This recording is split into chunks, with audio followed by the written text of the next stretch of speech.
Hello, everybody. Welcome to this fun symposium today. So I'm Adam Wierman, and I'm the director of the IST initiative at Caltech.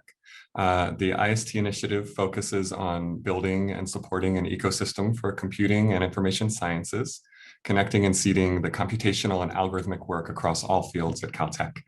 It's really an honor to welcome you to this special celebration of the flagship program of IST, the Carver Mead New Adventures Fund. The fund was created to champion exceptional projects that are at an early stage of development, too early to attract industry or government support. And it was established by former students of Carver to embody his approaches and his practices for research. It enables faculty to be trendsetters, not followers, and to embark on high-risk, high-reward projects in new interdisciplinary areas. Exactly the sort of work that differentiates Caltech from its peers. So the Carver Mead Fund to this point has provided seed funds for over 30 projects, including projects touching every division at Caltech. And we're thrilled to share a selection of those projects that have recently received support during today's event. But before moving to the speakers, I want to share take some time to reflect and really to reflect on the generosity of many of you who are in the audience today who have made long-lasting impact on Caltech through this initiative. We're truly thankful for your continuing support for this initiative, IST and Caltech as a whole. And I particularly want to thank and highlight Phil Neshes and Charlie Trimble and Ted Jenkins, who were instrumental in the creation of this fund, as well as Mike Walsh for his generous recent contributions to the fund. I also want to recognize a new partner in this initiative, the Amazon AWS. I started just a second ago by saying that the fund supports projects too early in development to attract industry support. And I think it shows a unique vision from Amazon that they're willing to support such early stage funding for out-of-the-box interdisciplinary work.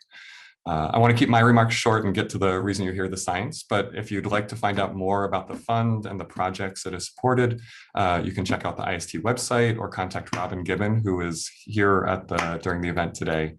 You can reach out to her in the chat if you'd like. In terms of kind of housekeeping things, I'd want to encourage you to ask questions. I know in these virtual events, it's often feels like a one-way conversation. We hope that this can feel like a two-way conversation, and we really encourage you to put questions in the chat. I'll serve as moderator at the end of each presentation, and I'll try to get through as many of the questions as I can in our limited time. And then just one final note before we get to our first speaker, I want to highlight that we're really thrilled to have Carver himself, the namesake of the fund, with us today. And he'll be closing out the event with some remarks. So be sure to stay until the end of the program for that. And so with all that said, I'll move on to the first of our three talks. It's a pleasure to introduce our first talk, whose speaker is Erik Winfree. He's a professor of computer science, computation and neural systems, and bioengineering. So you can tell he's an exemplar of the type of interdisciplinary work that's possible at Caltech and that this fund is built to support. He joined Caltech way back in 2000 and is most known for his pioneering work developing systematic approaches for molecular programming. He leads the DNA and Natural Algorithms group at Caltech and has received many awards, including, just to name one, a MacArthur Fellowship, aka the Genius Grant. And so with that, I will happily hand over the mic to Erik. So Erik, you can share your screen and come on to the virtual stage. All right.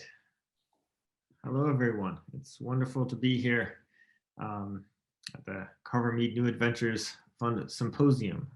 Let me pull up my slides. Great. So I'd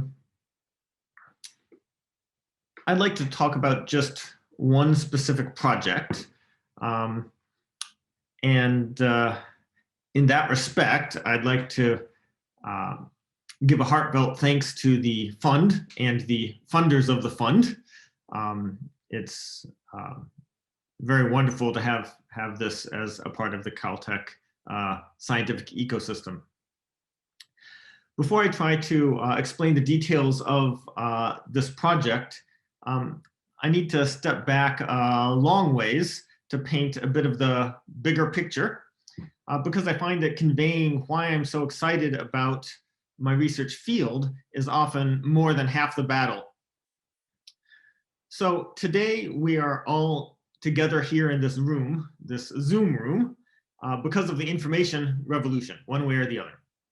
Different people mean different things by this phrase, but I think most can agree that the advent of the silicon-based computer and our ability to embed programmable computation within all sorts of electromechanical devices has utterly transformed our world and will continue to do so.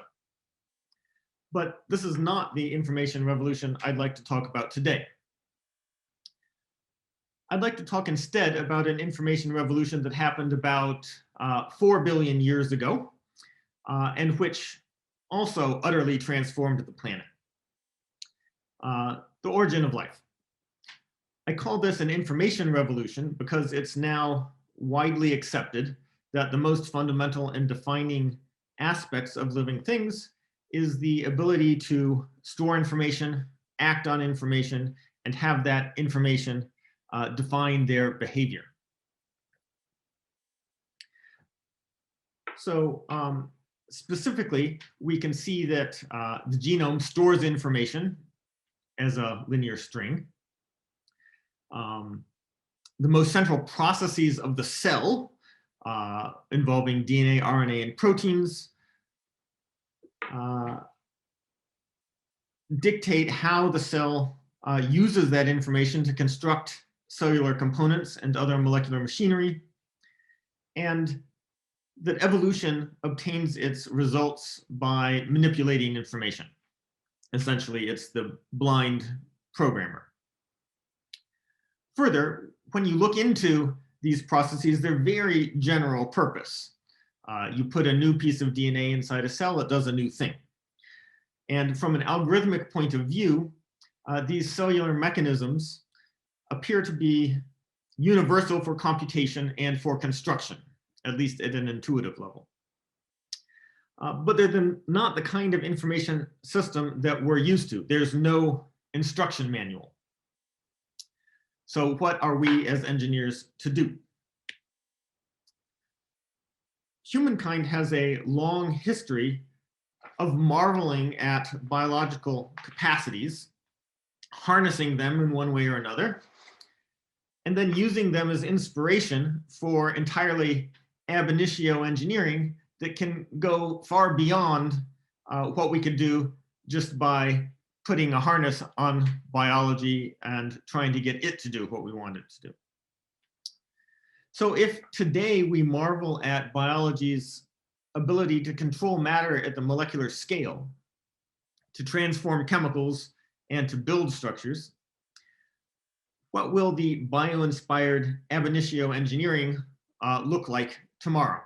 Will we need new conceptual principles?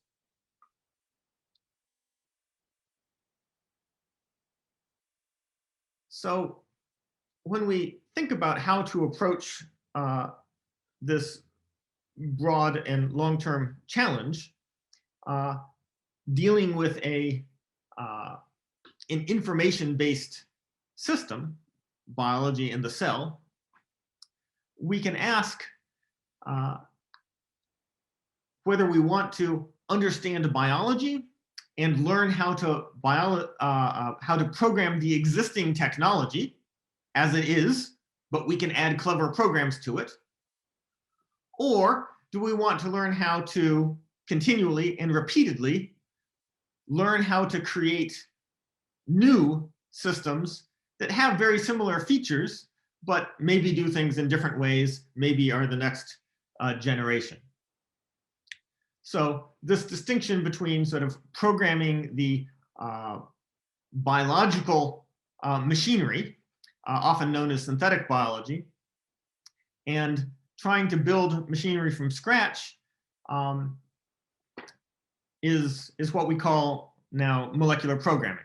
Trying to build molecular systems from the ground up using programmable molecular technology and concepts from computer science, chemistry, physics, and just the existence proof inspiration from biology. Obviously, this is a metaphor, but it's one that I take seriously in my research. Okay, so that's the broadest view, and now I'd like to take a brief intermission and talk about people for a minute.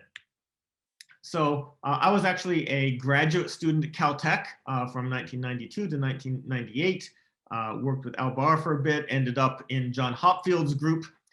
And for my research project, I collaborated extensively with Ned Seaman at USC and Lynn Adelman at USC and Ned Seaman at NYU. And as in most places, my probably most profound interactions and education came from my peers, the other students at Caltech, such as Paul Rodeman and Sam Roes. But one of the wonderful things about being a Caltech graduate student is that the borders are very porous. And I had the privilege of sporadically visiting Carver Mead's group meetings, sitting in on them and seeing what was going on. The privilege of taking his class on neuromorphic engineering and of making friends with some of the students in his lab, such as Toby Delbrook, whose PhD thesis on second generation silicon retina was a very memorable event. So one of the things as a graduate student one's exposed to are sort of the legends of the Caltech professors. And one of the things that went around about Carver was a phrase, which I presume he really said, which is, if you want to understand how to do engineering really well, I'm paraphrasing here, listen to the silicon and try to understand what it wants to do. If you understand that, then you can design your circuits to exploit it in a very efficient way. And that was one of the messages, at least that I learned from their efforts in neuromorphic computation. A number of years ago, I had a collaboration with the artist Anna Pino. I commissioned a number of paintings on scientific topics and scientists, and I would give her a little sort of hint and see where she'd take it. So in honor of Carver, I told her about listening to the silicon and how silicon computers are made essentially by etching a rock, if you will. So Anne envisioned a very quiet place, which is good for listening. So in my own work, I often think of this philosophy and try to listen to the biochemistry, to look at the kinds of things that are going on inside the cell and ask, well, if these are instances of things that molecules want to do, how do I characterize what they want to do? And how do I think about their programmability? So of course, chemical reaction networks are just something that will happen. If you put chemicals together, they will react. And so we can ask, how do we think as computer scientists about a model of computation based on programmable chemical reaction networks? Biology uses polymers, long strings of information that spontaneously fold into structures in molecular machines. How do we think about programmable polymer folding? How can we design how those machines fold into the target structures? Molecules stick to each other. Crystals will spontaneously grow under the right conditions. How can we program self-assembly and crystallization? How can we program nucleation or phase separation or molecular motors or molecular construction processes? This is not meant to be an exclusive list, but this is the kind of thinking where we look at what molecules naturally want to do and ask, what is the information-based programmable variant of that physical phenomenon? And if we can articulate it as a programmable model of computation, what kinds of algorithms can they run? And can we use those insights to actually make real molecules do things that humans have never made them do before? So my research has taken this approach for a while, and we've recently had some success, I think, taking some sort of toy models and building some toy systems that follow this kind of principle. So if we think of molecular chemical reactions as molecular programs, can we write down a program? For example, the one shown here is an oscillator. And can we design molecules in a systematic way, essentially compile this chemical reaction network abstraction into molecules such as DNA? These are not biological DNA molecules. These are simply small little snippets of DNA that we've designed. And DNA is a very dynamic information-based molecule that undergoes all sorts of rearrangements. And if we understand those rearrangements, we can essentially design molecular machines that implement our chemical reaction networks. And in this case, we built a very slow, not so great chemical oscillator that demonstrated this process. We've also had some success with programmable self-assembly, where the task is basically to control the pattern generation process as components, different components here shown in different colors, assemble into a large object.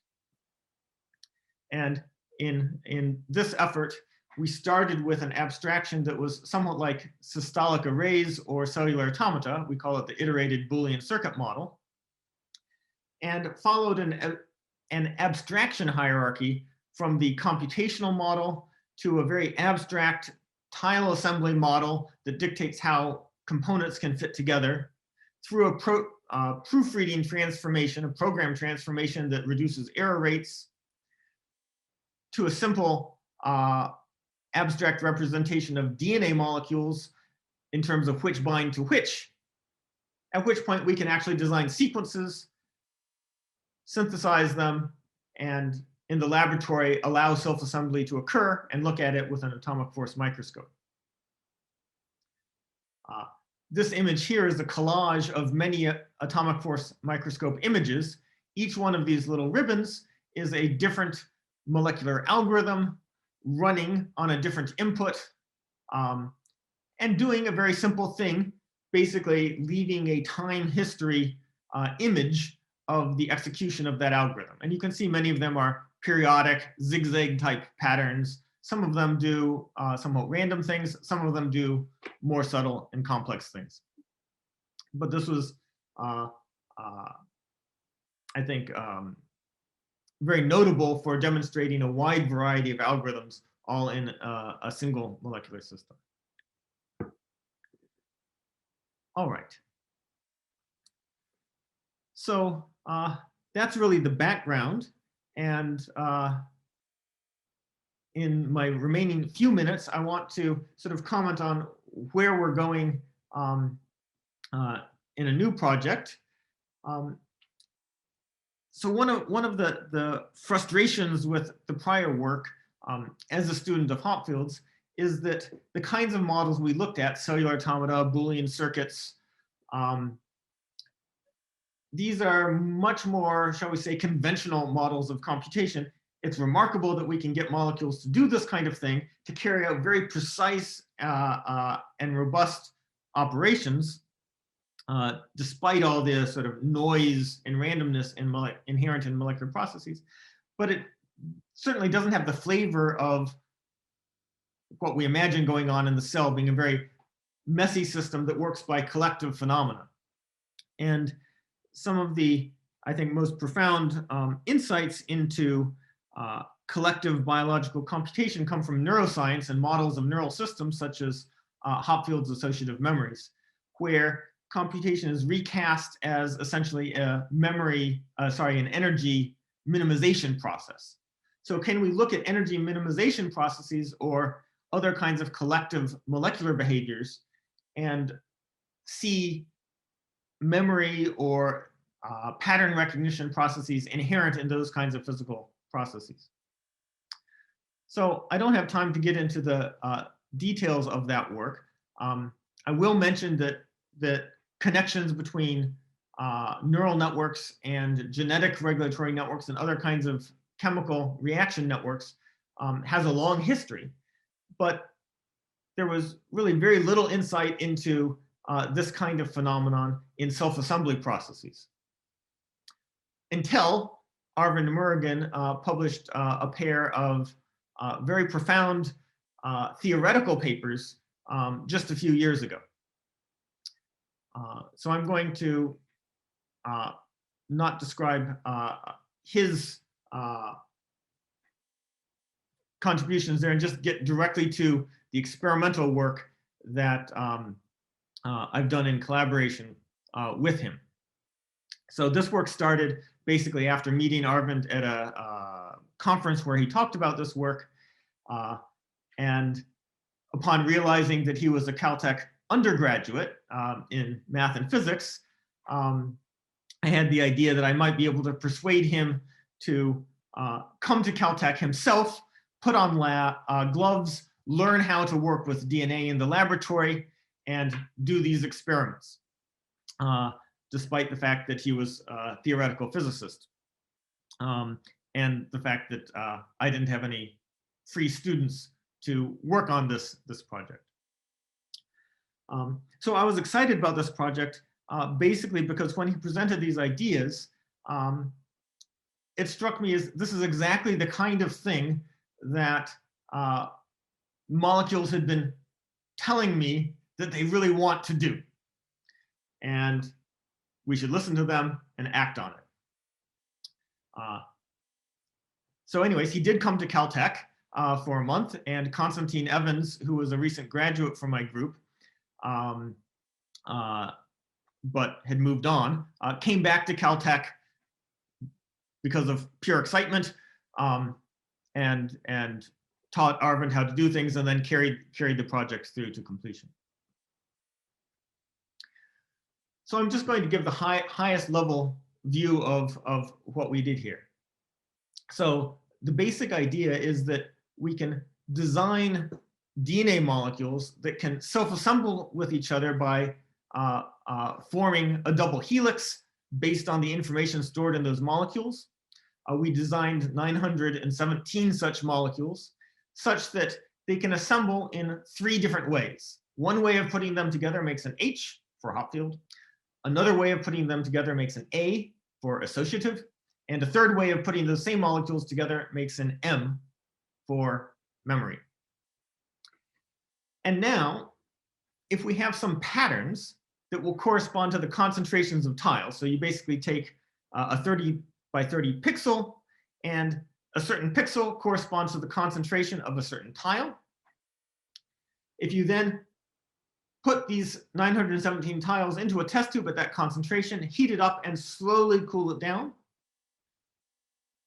the images that are in class H, for example, the picture of Hopfield, the H, the horse, in these test tubes with those concentrations, nucleation will start and form the letter H.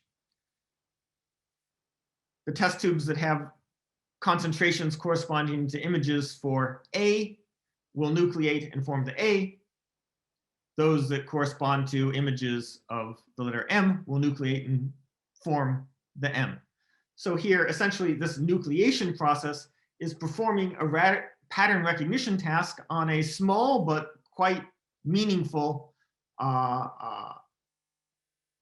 image classification task. Okay, so I think in the interest of time, I will not get into the details of exactly how that system works, although if there are questions, I'm certainly happy to go back and talk about the experiments and how we demonstrated this step by step by controlling the nucleation barriers and the localization of the high concentration elements. And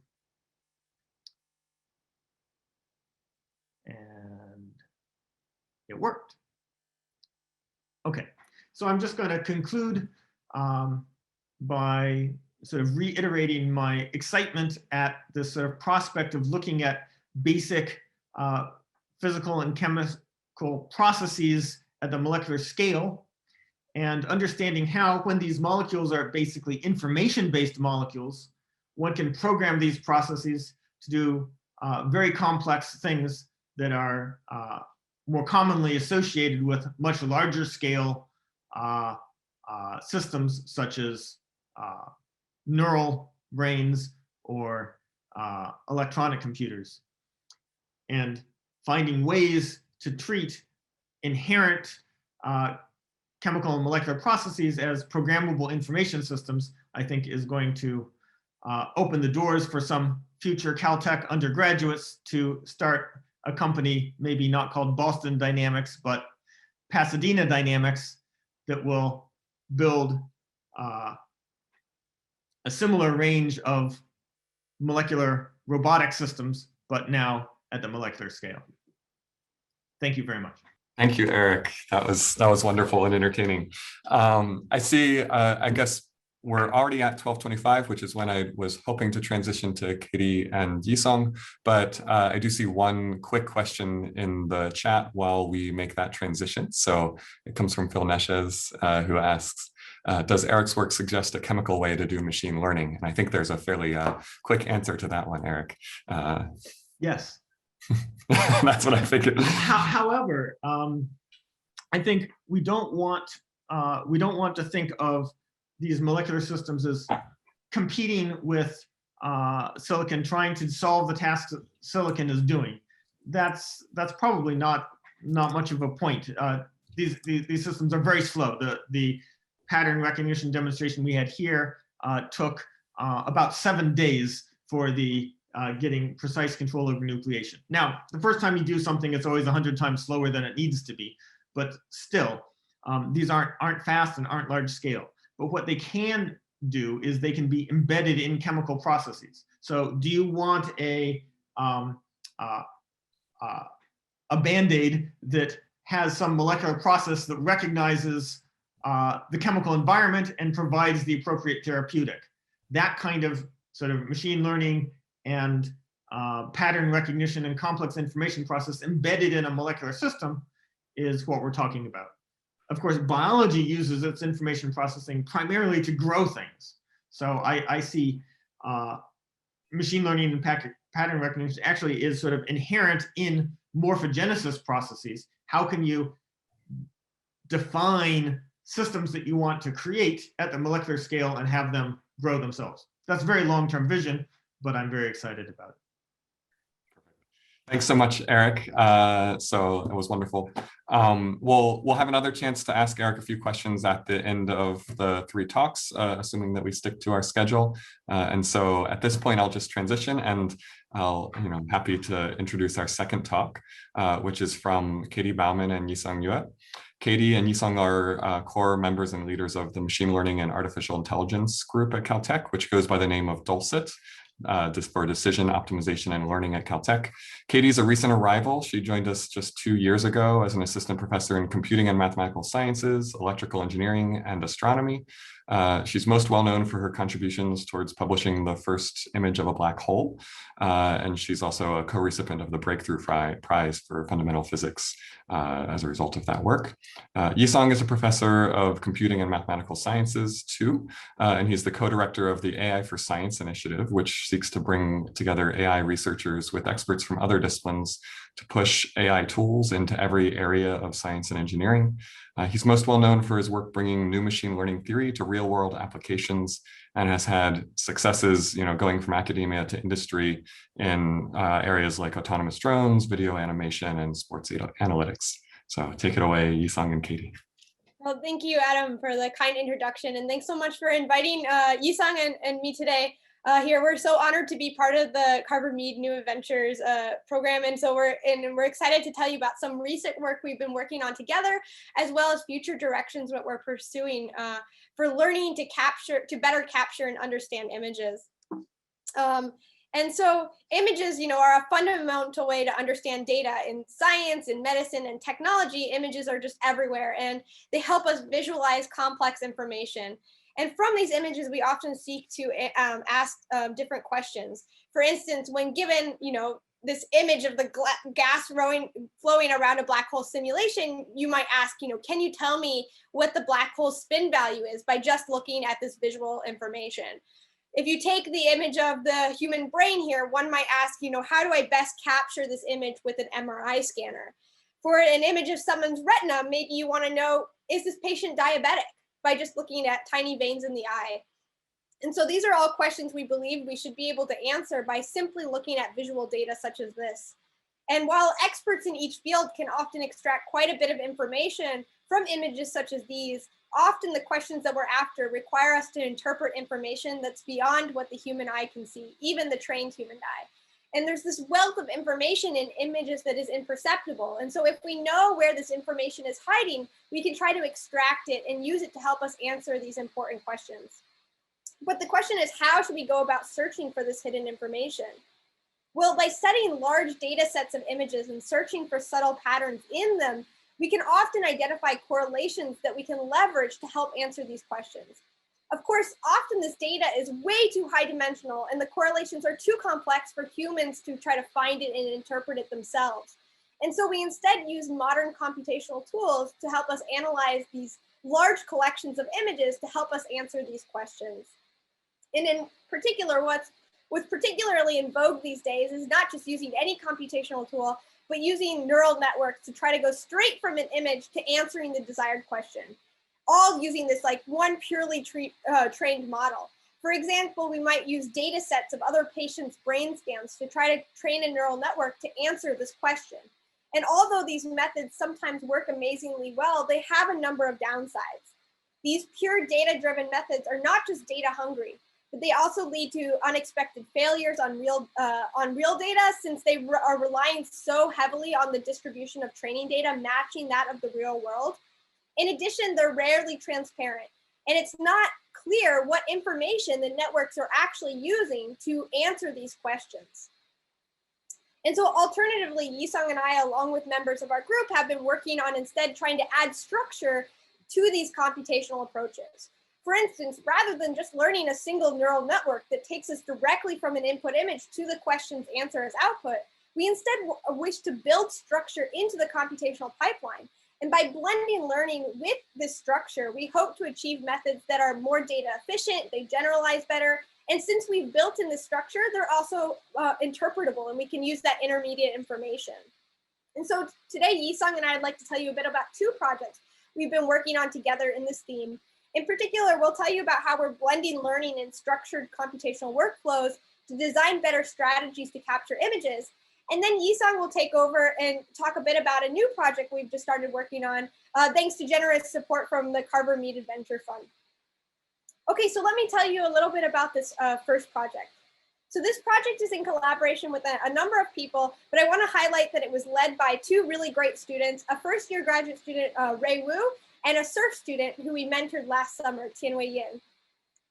Okay, and as I'm sure you all know, magnetic resonance imaging, or MRI, is a widely used imaging technology for clinical diagnosis and biomedical research. And MRI has many advantages. It's non-invasive, requires zero radiation, and often results in images with excellent tissue contrast. But there is a central challenge in MRI, and that's that it has slow acquisition. So standard MRI scans can take up to half an hour as the measurements are being collected. And that long acquisition time leads to high cost, patient discomfort, and significant reconstruction artifacts when the patients move. And thus there's a strong motivation to accelerate the MRI acquisition process. So what makes acquisition so slow? Well, in MR image reconstruction, the measurements are taken in what is known as K-space, and which means that the scanner takes spatial frequency measurements of the underlying anatomical image. These measurements don't look anything like the image we're trying to capture, and so we have to use algorithms that we design to interpret the measurements into a picture. Ideally, to make an image, you need to take just as many measurements in the K-space as you have pixels in your desired image. So to get a high resolution image, you need a whole lot of measurements, and that takes time.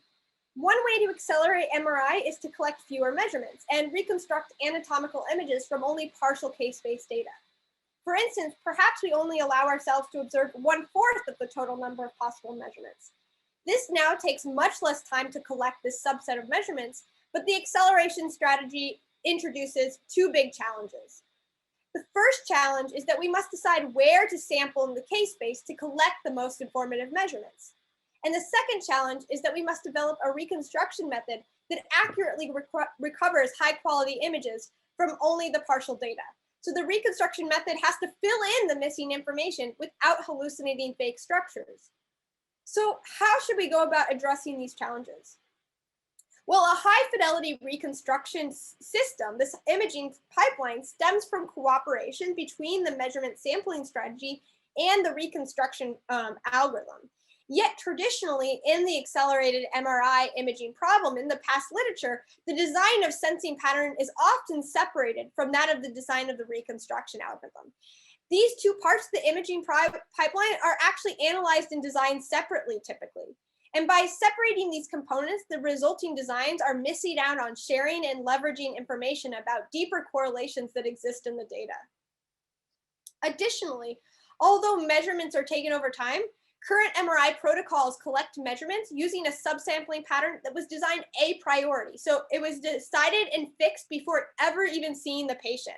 And that means that not only are the sampling pattern and reconstruction algorithm likely not working together optimally, but also since the sampling pattern is fixed across all scans, it isn't able to pick on the most information, the most informative measurements for a particular patient.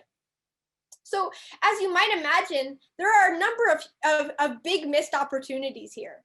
And of course, we'd love to improve on the current strategies, but simply hand designing new, better strategies to tackle these problems is incredibly challenging to do well. And as we said at the beginning, humans are often missing out on a lot of hidden information in these correlations that we'd like to exploit.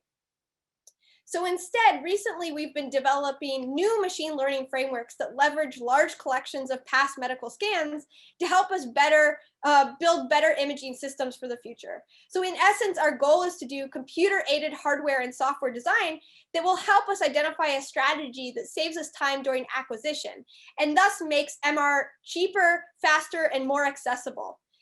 To do this, we set out to design a structured framework that would, one, co-design the sampling pattern and reconstruction strategy.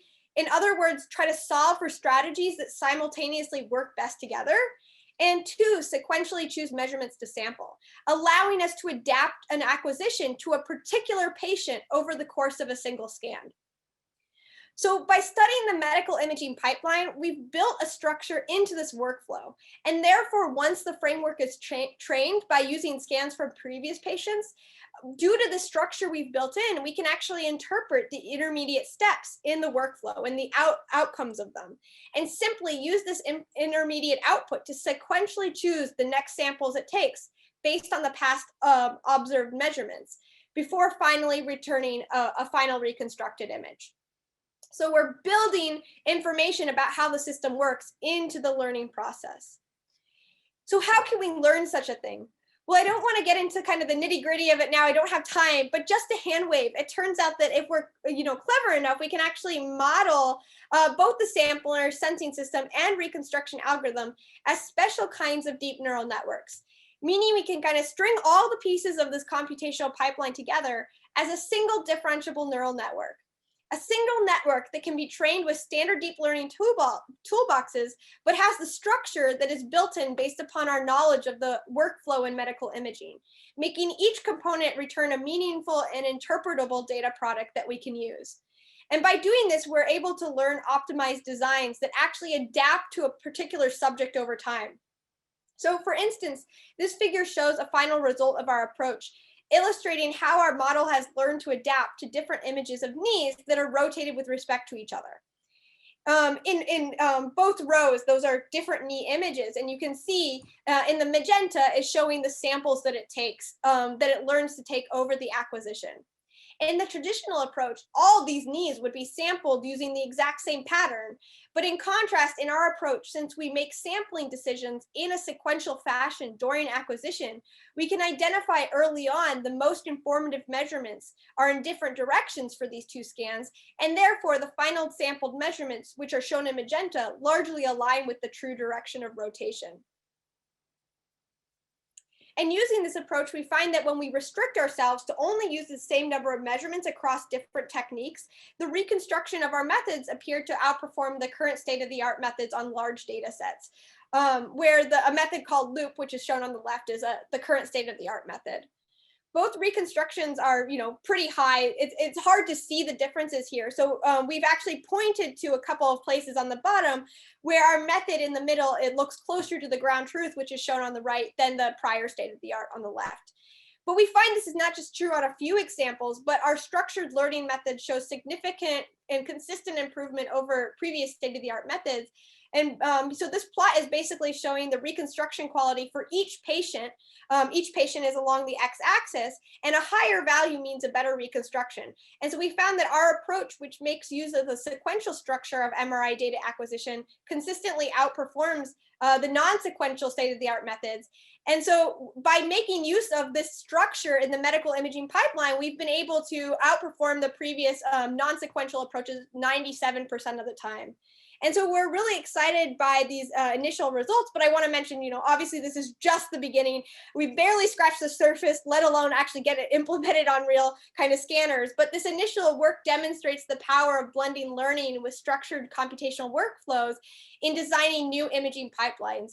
In particular, in order to get meaningful results, something that we could actually interpret and put on a scanner, we needed to add this additional structure into the learning pipeline. So now with that, I'll pass it off to Yisong, who will spend a few minutes discussing a new direction we're really excited about on how to use learning and blended with these structured workflows to do more with these images. All right, thank you, Katie. Let's go to the next slide. So the project that was funded by the Carver Mead Fund is what we're going to call sort of the computational microscope. And the basic idea is that there's a lot of data hidden in images, as Katie said, and yet machine learning algorithms such as deep neural networks tend to be able to find the appropriate patterns in order to be able to basically be able to discriminate between, let's say, two categories of images. So in here, you see an example of retina images where in one class, we have people suffering from diabetic macular edema, and in the other class, they do not. And what you notice here is that there's a lot of intra-class variability. The images in class 1 and class 2 can vary quite a bit. And to some of us, they may vary more so than the differences between classes. Next slide. And so neural nets are often trained, and in this particular case has been successfully trained to discriminate between images of class 1 versus class 2. And one question that might naturally ask, especially if you're a scientist, is what are the patterns that the neural net is picking up on that actually discriminates between these two classes? And furthermore, is this a real feature of the image, or is it some artifact of let's say, the data collection process, which is very important in particular for medical and actual clinical application settings? Next slide. And so, the punchline is we want to be able to reveal the features and the insights that these neural networks have learned in order to analyze and possibly debug the learning system. Next slide. And so the approach that we're taking, or the philosophy that we're taking, this project is just getting off the ground, is to figure out a way to magnify differences between classes of images of two classes. So here is sort of a synthetic example that emulates some of the properties of black holes, although these are more synthetically generated examples, where in class 1 and class 2, there's a difference in the opening angle of the outer corona. And in particular, in class 2, the opening angle is a little bit more aligned to the boundary of the sphere, and then class 1 is more tangential. And what you see in the bottom example in the pair of images is one example from one image from class 2, and an approach that will magnify the difference between this example in class 2 with a comparable example in class 1. And you can see here that the magnification of the difference causes the opening angle to shift. And so the key research question is, how do we guide the deep learning approach to be able to reliably magnify these types of differences in a way that's interpretable to a domain expert? And the idea that we're currently exploring is this idea based on incorporating algebraic structure. Next slide, please. So deep learning plus algebraic structure, which is another form of structured computation, has become increasingly popular in recent years. The place where it's become the most popular is in dynamical systems. So an example would be, if you want to learn an embedded linear system, what that basically means is that you take your raw data, X, and you embed it into this other space called Z, and the embedding is predicted by a neural network. And in this embedded space Z, the dynamics or the operations of the system or the structure of the system is linear, specified by the linear matrix A. And so the reason why this is popular is because we have many, many tools for modeling linear systems. So that these tools go back over 100 years. And so long as we can encode the data, the raw data, so that in this encoding, the operations that we care about are linear, then we can get the best of both worlds. Next slide. And so we actually took inspiration from work in control theory and robotics to sort of come up with this idea. And so this is work that inspired us by Joel Burdick's group, where they actually learned these they learned these embeddings using deep learning so that you can do linear operator theory in this embedded space for the purposes of robotic control.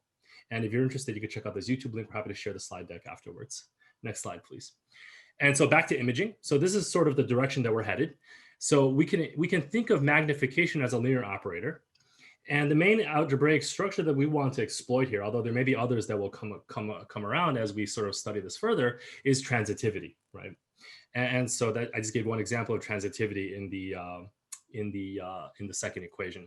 But that's the basic idea. Can we learn these neural representations that obey transitivity, therefore allowing us to progressively magnify? And so, with this, we hope that this is going to lead to very exciting results, and stay tuned for our next presentation at the Carver Mead. And so next slide, and I'll just conclude. So just to conclude, what Katie and I have been thinking about is ways of blending black box machine learning, typically deep learning, with structured computation in order to find sweet spots in the balance between modeling assumptions and letting the data speak for itself to get the best of both worlds of generalization and transparency, debuggability, and so forth. So with that, we're happy to take any questions, I guess, at the end of the whole presentation. Thank you for your attention. Thank you, Yisong and Katie. That was really interesting. Yeah, I think we're right at the 12:45 marker where we're hoping to transition. There's one question in the chat, but we'll save that one for after Azita's presentation so that we can keep on track for that. Thanks so much for that presentation. And if you have other questions for Katie or Yisong or Erik, you can put them in the chat or the Q&A as Azita is talking, and we'll bring them back up after the third talk. So as I just said, our third and final talk is from Azita Emami, who is the Andrew and Peggy Chern Professor of Electrical Engineering and Medical Engineering. And she's also the Executive Officer for Electrical Engineering. These days, she has another hat as well. She's the Director of the Sensing to Intelligence S2I initiative, which is seeking to unite Caltech's work at the forefront of sensor technology and AI. And her own work that you'll hear about today is a wonderful example of the power of this approach. And more broadly, her work studies, mixed signal integrated circuits, optical interconnects, silicon photonics, and more with wide-ranging applications from implantable devices for neural recording and stimulation to, other topics as well. So with that, I'll hand the mic to you, Azita. Thank you so much, Adam. Hi, everyone. Thank you so much for joining us today. It's a great pleasure. I wanted to thank everyone who supported the Carver Mead New Adventures Fund. Not only for my own benefit, but also on behalf of the Electrical Engineering Department. Many of our faculty were enabled to do amazing research using this fund. And it's also wonderful to see that the legacy of one of our own alums is being celebrated like this. Of course, Carver, we all love Carver in EE, and we are so happy that his legacy has enabled this wonderful fund.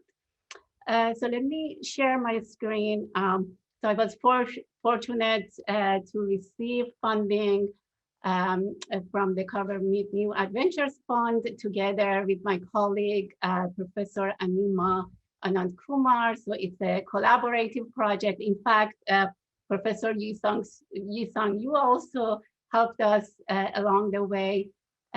So it's very collaborative, and it's at the beginning of this project. You're at the very beginning, and you're hoping to continue expanding on this. So this project focuses on arrhythmia detection enabled by co-design of analog hardware and algorithms. As you all know, heart disease and heart failure are among the most serious problems that our society faces and impacts millions of people in the US and even more across the globe. Heart failure was a contributing cause of 1 in 8 deaths in 2017, and tens of billions of dollars are allocated to treating patients who suffer from different types of heart problems. one of the conditions that is very serious and in many situations requires monitoring and diagnosis is arrhythmia. I'm sure you're familiar with this. So any abnormal heart rhythm in general is called arrhythmia. And usually any deviation from the normal sinus rhythm needs to be diagnosed. As you can see, for instance, this is an ECG image of the heart rhythm. So there are different segments and intervals that are all important and indicative of different actions in the heart. And if we have deviation for any of them, they need to be diagnosed. Some kinds of arrhythmia are more serious and could be immediately fatal, but there are some that can be very harmful in the long term, and there are some that are actually benign and can be ignored. In fact, a large number of deaths are due to ventricular fibrillation or VF, where this is a kind of arrhythmia that if you look at ECG, there are very rapid ramp of heartbeat to 300 to 400 beats per minute. The heartbeat is very irregular, and also the shape of the wave that you saw in the previous slide would be very different and sometimes shapeless. So this is the most frequent mechanism of sudden cardiac death. That maybe this is the most well-known arrhythmia to the general public. But what is important to know is that there are many other forms of arrhythmias which are not as acute as VF. But still there are, they can be life-threatening and they require attention. However, many of them remain undetected. And the standard way to detect arrhythmia, of course, for a patient is to go to the clinic or to hospital, and they put the required leads on the chest and on limbs, and they measure the ECG. Usually this is a very short period of ECG in a clinical setting. But as you can imagine, if we are talking about the arrhythmia that are intermittent and they sometimes happen or they don't happen and they are asymptomatic, it's a very high chance that at the time that the patient goes to the clinic and that short period of ECG measurement can completely miss this kind of arrhythmia. Therefore, continuous monitoring and continuous collection of data can play a very important role in diagnosis of this type of asymptomatic or intermittent arrhythmia. So the goal of this project is to look into this problem and hopefully try and bring solutions that can help in the future. For instance, if, as you can imagine, if we have, let me go to the next slide, if we have a wearable device or a type of device that, that can continuously measure ECG or a signal that is similar to ECG, maybe not as complex, but it has limited number of leads, smaller leads, but it still can provide information to us. This way we can actually ask patients who are at high risk to wear this device, and we can detect arrhythmia in real time. And this also will help us for early detection of asymptomatic arrhythmias, and which can be missed during the routine clinical checks. So in fact, there are well-known situations that there are patients at high risk. For instance, patients with congestive heart failure, patients who have diabetes, or they have kidney disease are at higher risk of also arrhythmia. And if we have them wear these devices at least for a few months to monitor them at home, it would be very impactful. And now, in addition to these kind of conditions, as you all know, COVID-19 has been added to this list, and many patients post-COVID have heart problems. And after they go home for a long period of time, they may have issues that remain from the sickness, and then heart disease is among the most serious ones that many physicians are worried about. And this actually, if we have a wearable device that patients who suffered from serious COVID cases wear them, we can actually also collect data and understand the impact of COVID on heart much better. So definitely there is a lot of justification for trying and building a wearable device that helps us with real-time monitoring. So this would be a very small device, very comfortable, hopefully very light, that the patient can use a waterproof adhesive to connect it to the chest. So imagine if the patient can wear this and even take showers, they wouldn't take it off for many weeks, hopefully. And it kind of will be very easy for them to have it. So for such a device to be useful, first of all, it should be highly accurate, as you can imagine. We don't want to create a lot of false positives. Also, we don't want to miss arrhythmia or problems that should be detected. And obviously, as I mentioned, for patients to be open to use this, it should be very small, light, and easy to wear at all times. So that means that also they need to have very long battery life. So many studies have shown that many patients stop using wearable devices if they need to recharge it all the time. So if you have a device that the patient puts it on their chest and they don't need to remove it for many weeks to recharge it or anything, the chances that they continue using it goes much higher. And at the same time, another thing that would be really nice when you talk to cardiologists is that if the device can adapt to the patient's baseline, because there are little things that is very personalized. There are benign situations that we don't want to alarm patients. And there are certain changes that we have to follow and report to physicians. So this is perhaps one of the models. This is the input that we have received from, for instance, ICU doctors, that if they are releasing a patient from ICU or post-operation, they prescribe such a device to them.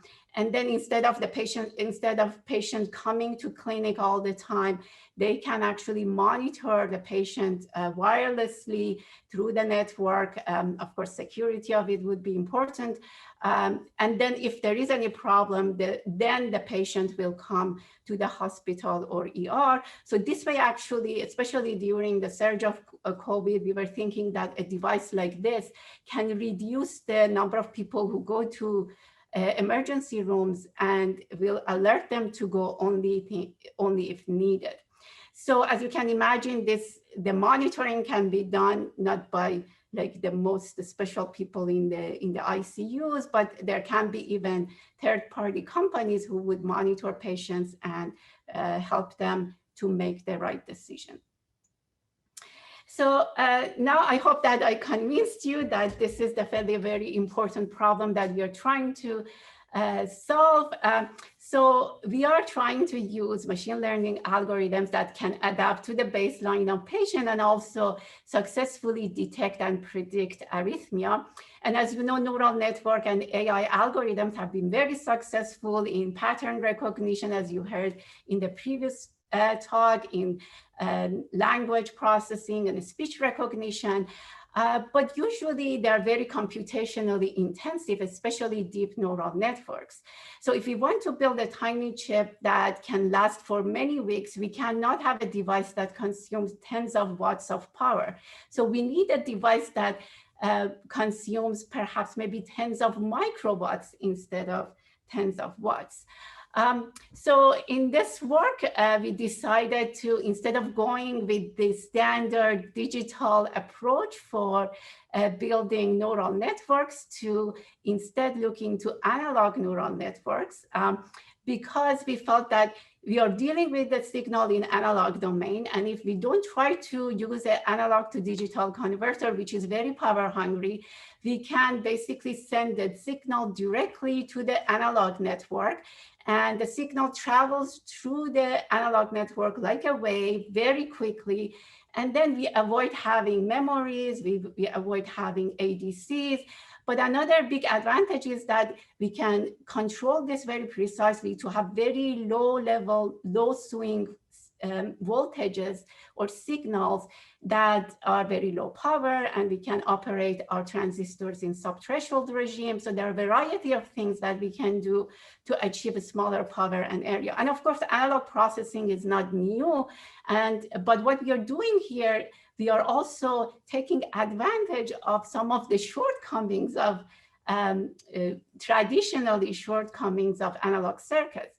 So for instance, one of the ideas that we have is to take advantage of the noise, because now we are not using an ADC, we are not getting exact levels. We get, for instance, weight levels that are kind of a little bit noisy, and that by itself can help us to avoid overfitting and getting more accurate results. So we are trying to use the noise in our advantage. So so far our results show that our novel analog AI system on chip has very high accuracy and much lower power compared to its conventional digital counterpart. And I really loved what Erik quoted from Carver, listen to silicon. I think, again, we shouldn't be just going with everything that everybody does all the time. And whether to go, for instance, analog or digital, we have to listen to silicon and see what we really need to do and what can be done in the most efficient way. So in this case, this is the real silicon that we are trying to listen to. So to design our neural network, we basically use the open source available data sets. The most famous one that a lot of people use, but it has some drawbacks, is MIT BIH data set. It recorded from 48 patients. We would like to have recordings that are longer, but this data set is a good data set to start with. So there are different classes of abnormalities or arrhythmia that they have been marked by cardiologists, and we can use this data set to optimize our network and also test our network, train and then test. So our goal in this project have been to do a real software hardware co-design. And our first step, of course, has been to implement a compact hardware-friendly model of our neural network. And in that domain, we basically looked at different architectures, and two of my students who actually have done all of the work, most of the work in this, in collaboration with one of Anima's student, really one of them was mainly on the algorithm side, the other one on the hardware side, and they really communicated a lot to find an architecture that can be efficiently built in hardware, but at the same time provides high accuracy. So there are limitations on the number of layers and the type of layers that we can have. So this eventually they came up with a neural network that performs very well and also can be implemented on chip. It has several convolutional layers and the activation layer, a max pooling, fully connected layers, and at the end, the softmax. So for us also was very important after coming up with this model to see if we implement it in analog, whether it matches the most important building blocks that we have assumed in software. For instance, one of the main building blocks of the convolutional and also fully connected layers are the multiply and accumulate unit, because there are a lot of multiplication and accumulation that happens in these neural networks, and the weights gets loaded historically or in the conventional systems to the Mach unit.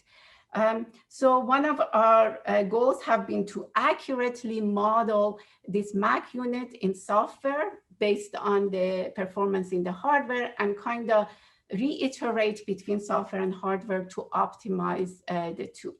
So there are a lot of other challenges as we try to implement things in analog, the wide distribution range of weights that we try to address. We also have now a compact model. It's not a deep neural network. So we try to improve the performance of it. We use knowledge distillation to improve the accuracy.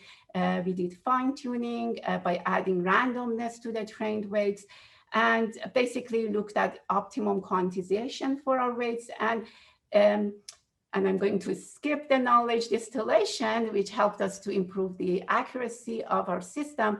But I'm showing the final results that after a lot of optimization, we could reach to better than 97.5 accuracy of basically identify and classifying different types of arrhythmia and heart problems.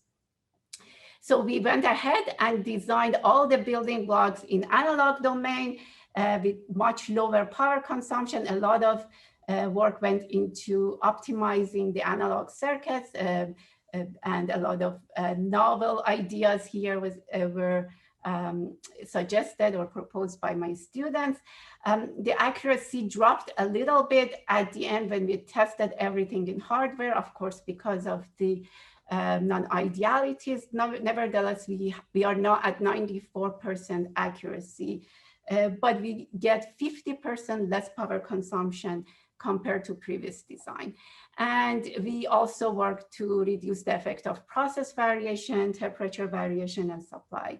So I'm running out of time. I just wanted to tell you that just yesterday, we sent the prototype chip for fabrication in 65 nanometer CMOS technology. It consumes less than 50 microwatts, and we are very excited. It will be back in 8 to 10 weeks, and we are hoping to test it. And if the benchtop test goes well, then we will go ahead and test it eventually on human subjects. So I'm just gonna skip to acknowledgement. Of course, this has been possible by the Carver Mead New Adventures Fund and also supplemented by Heritage Medical Research Institute. We also had collaborators on the medical side, and also we got help from Avicena, a company that Maury Garib has started to get more ECG data. So at this point, I would like to stop and hand it over back to Adam. Thank you, Azita. That's exciting that the tape out was so recently. I didn't realize that. That's really exciting. Yeah, it was just, it happened to be yesterday. A lot of hard work. So this is a nice celebration talk about it. That's great. So why don't we take, since we're past our 105, thank you everybody for the speakers. Why don't we bring everybody, all the speakers back onto our virtual stage so you can all turn on your videos, and I believe you'll show up for everybody. And we can do a few questions then for a couple minutes as we wrap up. There were a couple in the chat. I think everybody, you have all seen them too. So maybe we can start with the one that has been waiting the longest, which is from Eugeniu for Erik, talking about what a neural net might do for classification by taking linear combination of pixels and passing them through the sigmoid. So kind of what's the process going on in your example, if that's in terms of that comparison?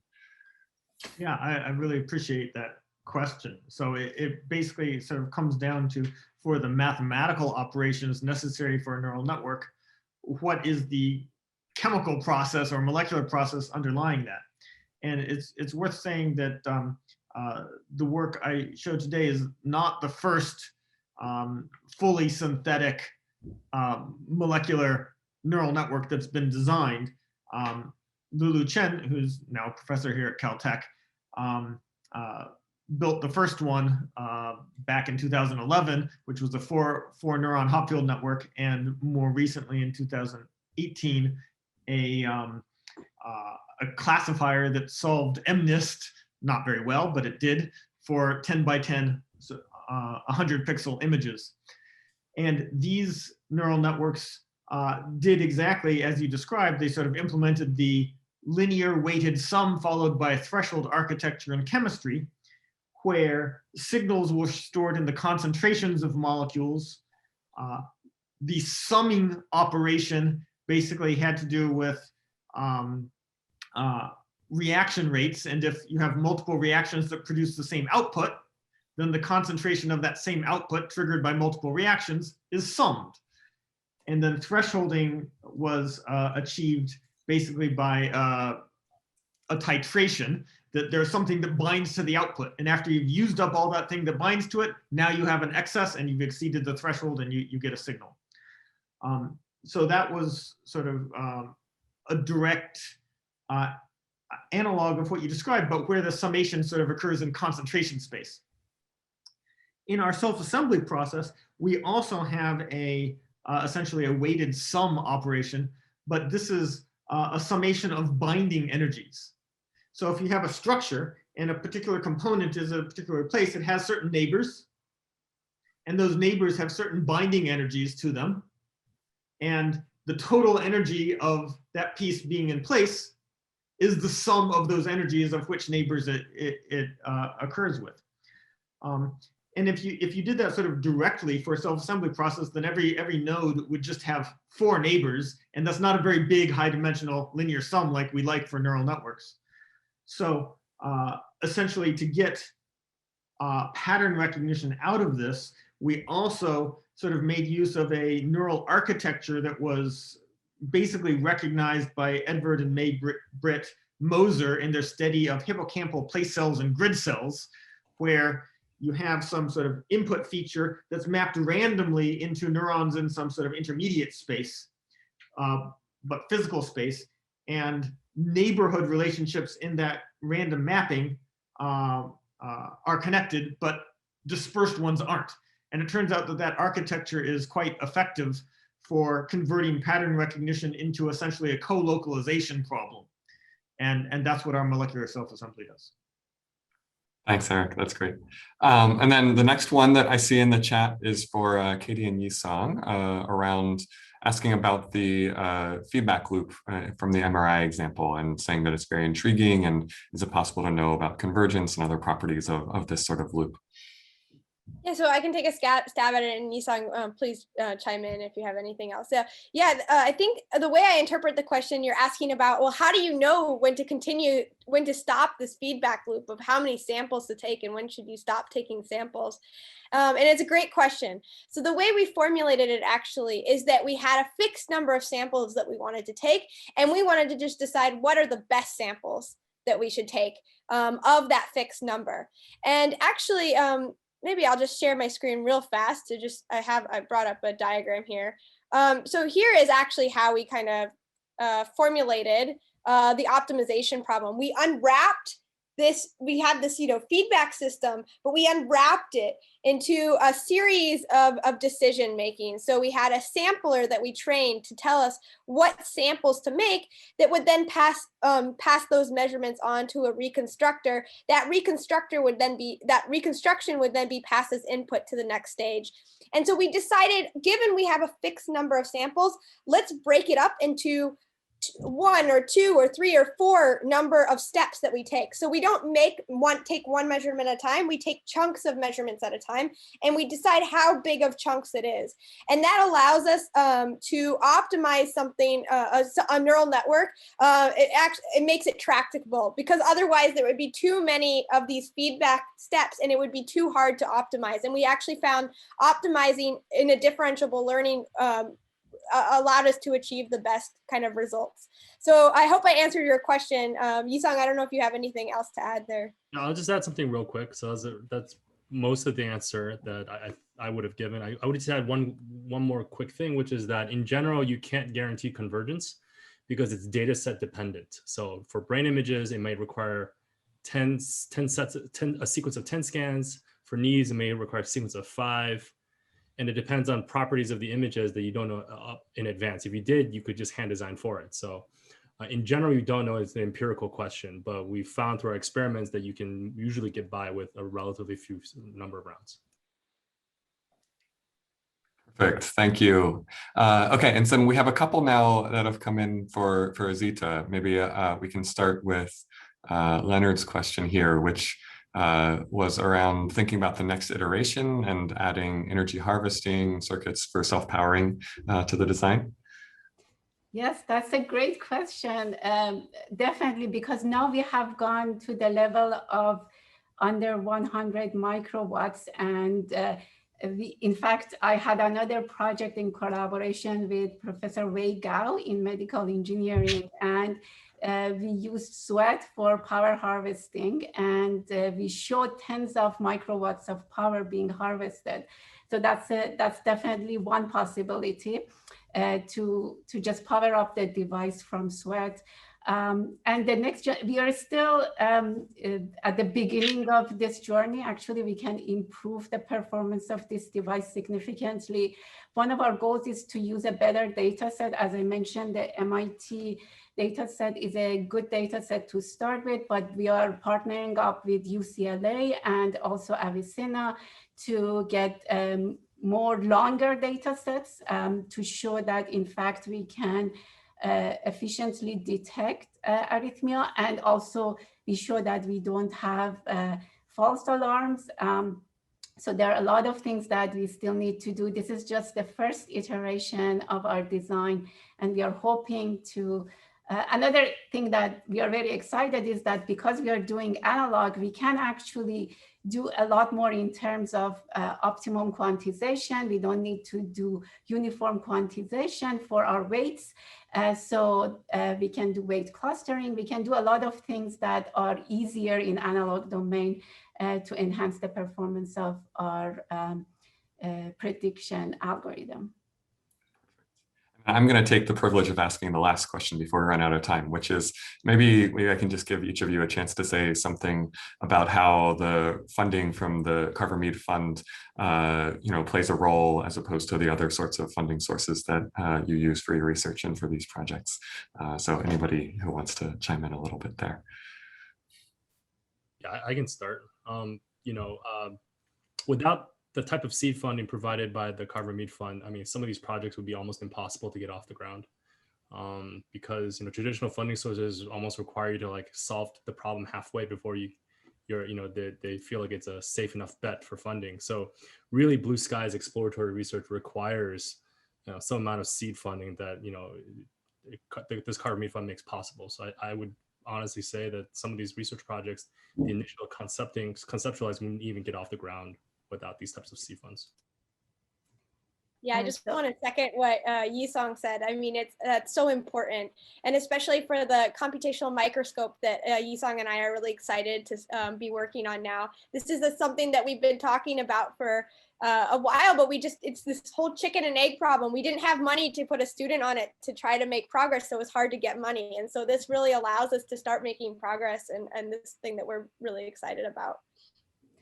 Yeah, I also fully agree with everything that was said. The only thing I want to add is just, it's the nature of seeing a call for proposal and then you start talking to your colleagues. So I think this kind of ignited some discussions with Anima, and we first were thinking about the general approach, and then we kind of, because of this call for proposal, we started kind of narrowing it down to the application, to what really we want to do, and became much more serious. And it kind of enabled a new collaboration between the two groups.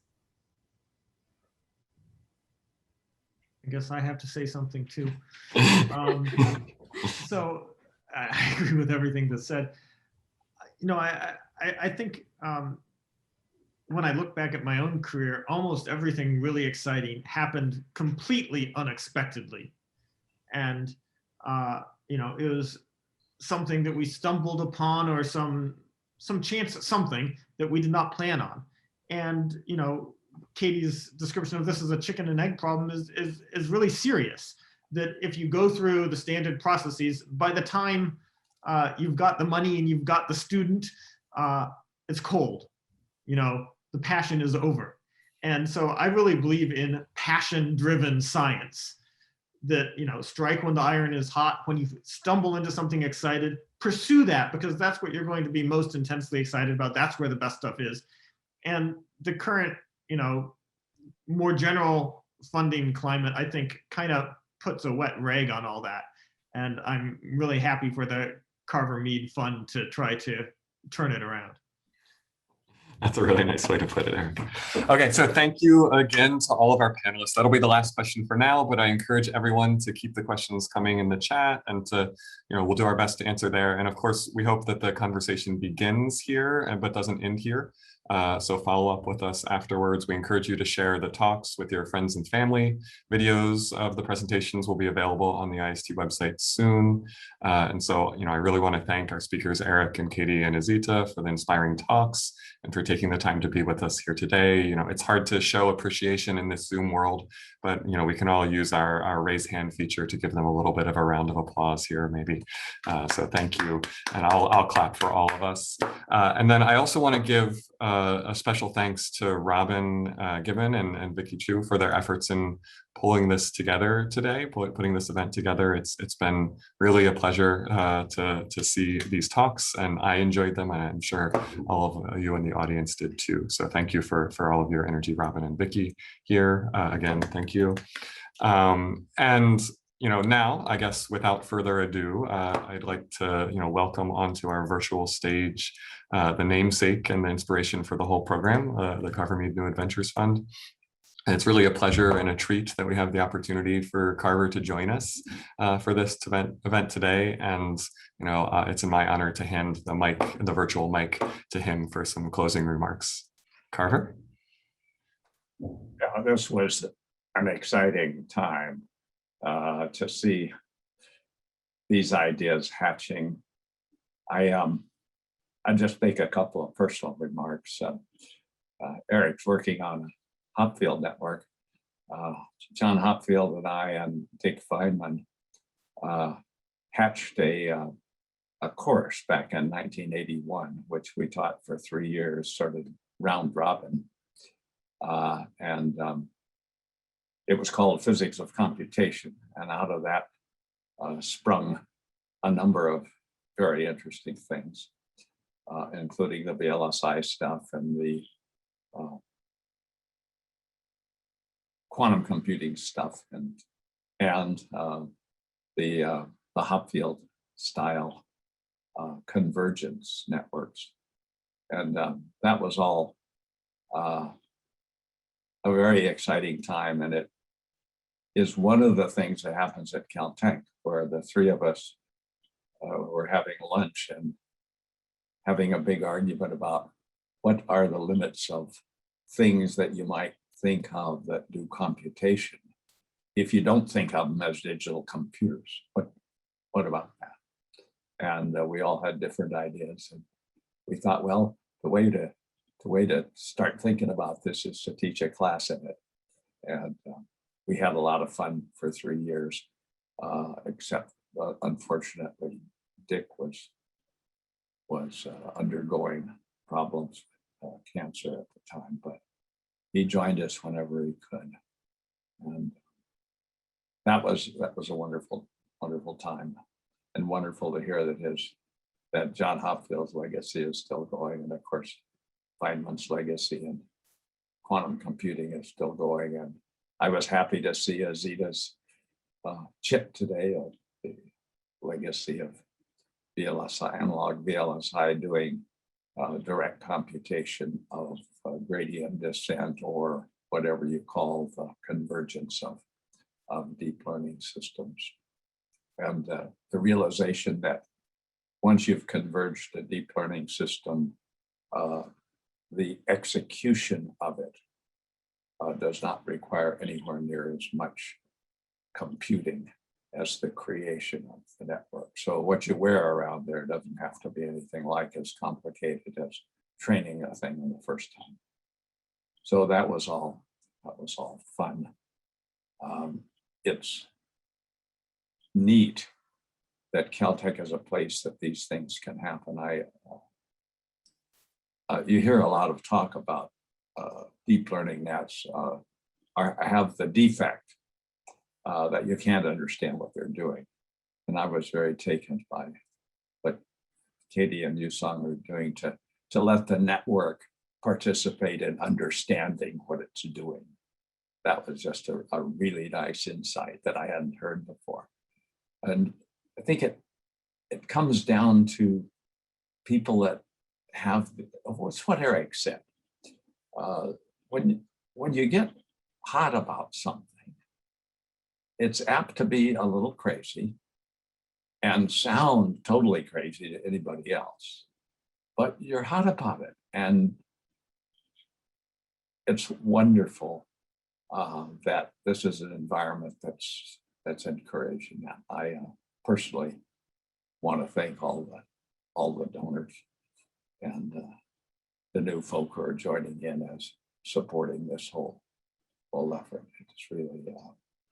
It's really great that every year I hear stories like we heard today, and they're all putting things together in a new way. And the people who are doing it are very excited. And for me, that's the way science ought to be. And we do the other because that's what's popular, that's what's possible in today's world. But the new exciting stuff happens